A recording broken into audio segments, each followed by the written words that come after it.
안녕하세요. 학교 커밍순 천내 PD입니다. 지난 실기시험에서 아깝게 떨어지신 분들, 그리고 초시생이라 정기기사 실기시험 준비가 막막하신 분들, 이 영상을 끝까지 보신다면 가장 빠르고 전략적이고 효과적으로 60점을 넘겨 합격할 수 있는 방법을 알게 되실 겁니다.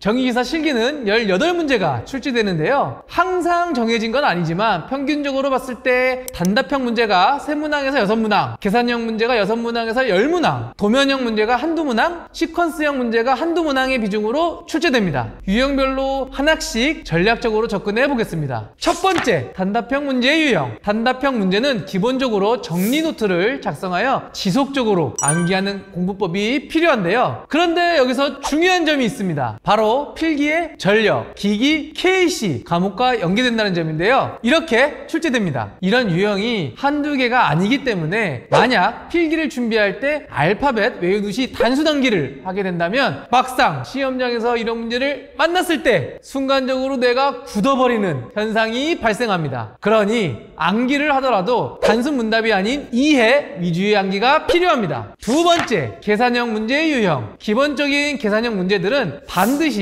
맞출 수 있도록 연습을 하셔야 하는데요. 공식은 암기하되 직접 손으로 적어가며 답안 작성 연습을 하셔야 합니다. 또한 단답형 문제와 동일하게 필기와 연계되는데 전력, 기기, 회로 과목과 연계됩니다. 따라서 필기를 공부하실 때 실기를 염두에서 준비하는 게 중요하겠습니다. 세 번째, 도면형 문제의 유형. 도면형 문제는 평균적으로 한두 문항이 출제되지만 문제당 교점이 13점, 15점으로 매우 크니 꼭 유의하셔야 합니다. 기본적인 도면의 명칭과 약호 및 역할을 암기하는 게 필요하고 테이블 스펙을 이용하는 문제와 함께 학습하는 전략이 필요합니다. 도면형 문제는 바로 이렇게 출제되는데요. 필기를 공부할 때는 전혀 나오지 않는 유형이기 때문에 수험생 입장에서는 매우 당혹스러울 수밖에 없습니다. 실제로 필기를 한 달 만에 딴 학생이 실기에서 5번 떨어진 경우도 있었습니다. 이 수험생이 6번째는 합격할 수 있었던 이유는 무엇이었을까요? 기존에는 도면을 무조건 외웠다고 합니다. 이거는 수험생을 고생만 하게 만드는 공부법일 수밖에 없죠. 그러나 조경필 교수님과 함께 이해 위주의 학습을 통해 6번째 실기시험에서 바로 합격했다고 합니다. 정기는 이해만 하면 생각보다 쉽고 간단하다는 사실 꼭 기억해 주시면 좋겠습니다. 네 번째, 시퀀스형 문제의 유형. 시퀀스형 문제는 기초적인 논리회로 동작 원리를 이해하는 게 꼭 선행되어야 합니다. 그 이후에 기출문제를 순차적으로 풀어나가면서 정리하는 학습 전략이 필요한데요. 평균적으로 한두 문항이 출제되지만 최근 3문제가 출제되기도 해서 조금 더 신경 써서 준비하시면 좋겠습니다. 네, 이렇게 정기기사 실기 과목별 학습 전략에 대해서 이야기를 나누어 보았는데요. 더 중요한 게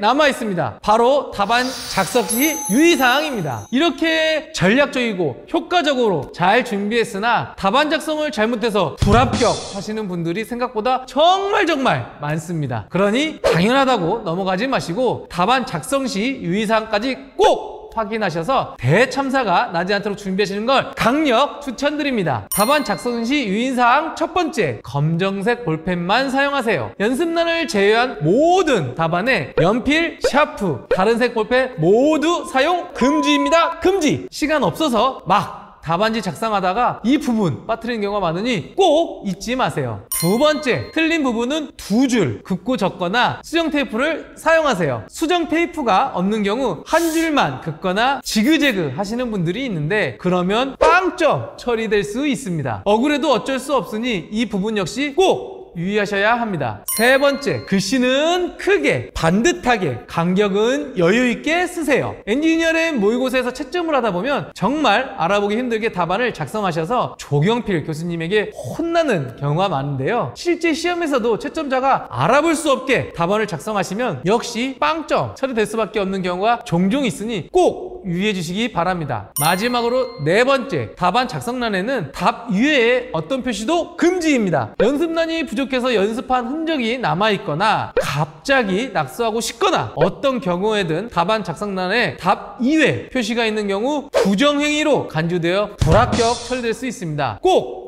꼭꼭 기억해 주세요. 사실 오늘 말씀드린 전기기사 실기시험 학습 전략 스스로 하기에는 어려울 수도 있는데요. 엔지니어랩은 언제나 바른 학습으로 수험생들의 합격을 도와드리고 있습니다. 가장 빠르고 정확하게 합격할 수 있는 엔지니어랩의 바른 학습은 물론 현장 모의고사와 교수님 1대1 대면 첨상을 통해 시험 채점자가 인정하는 답안을 작성하는 방법까지 엔지니어랩과 함께 하신다면 모두 누릴 수 있으니 도움이 필요하시다면 상담을 받아보시는 것을 강력 추천드리며 이상 합격 커밍 순 전래 PD였습니다.